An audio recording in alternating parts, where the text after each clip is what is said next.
నల్గొండ కొండమల్లేపల్లి మండలం గన్యానాయక్ తండాలో తీవ్ర ఉద్రిక్తత నెలకొంది. మూడో విడత గ్రామ పంచాయతీ ఎన్నికల్లో కాంగ్రెస్ మద్దతుదారు రమావత్ గోజీ విజయం సాధించారు.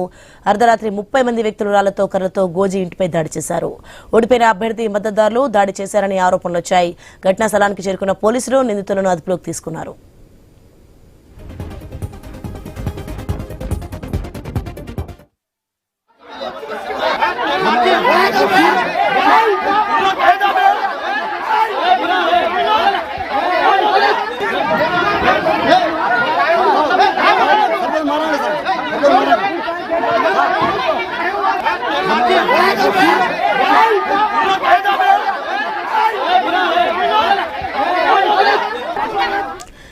నల్గొండ కొండమల్లేపల్లి మండలం గన్యానాయక్ తండాలో తీవ్ర ఉద్రిక్తత నెలకొంది.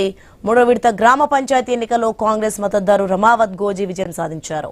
అర్ధరాత్రి 30 మంది వ్యక్తులు రాళ్లతో కర్రలతో గోజీ ఇంటిపై దాడి చేశారు. ఓడిపోయిన అభ్యర్థి మద్దతుదారులు దాడి చేశారని ఆరోపణలు వచ్చాయి. ఘటనా స్థలానికి చేరుకున్న పోలీసులు నిందితులను అదుపులోకి తీసుకున్నారు. రైట్ కి దానికి సంబంధించి మరింత సమాచారం మా ప్రతినిధి కిరణ్ ఫోన్ లైన్లో అందిస్తారు. కిరణ్, మనం చూస్తున్నాం సర్పంచ్ ఇంటిపై దాడి చేయడం జరిగింది. వీళ్ళపై ఎలాంటి చర్యలు తీసుకునే అవకాశం ఉంది, ఏంటి?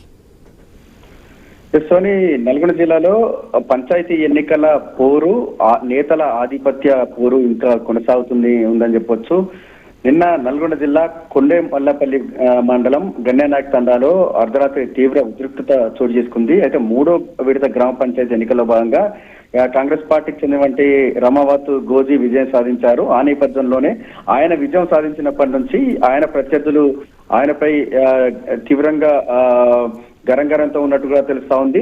అయితే ఆయన విజయోత్సవాల ర్యాలీలోనూ కవ్వింపు చర్యలకు పాల్పడ్డటువంటి నేపథ్యంలో అక్కడ పోలీసు బందోబస్తున్న నేపథ్యంలో ఇరు వర్గాలను కూడా చెదరగొట్టడం జరిగింది. అప్పటి నుంచి ఓడిపోయిన అభ్యర్థికి గెలిచిన అభ్యర్థి మధ్య వర్గాల మధ్య వారైతే కొనసాగుతూనే ఉన్నట్టుగా తెలుస్తా ఉంది.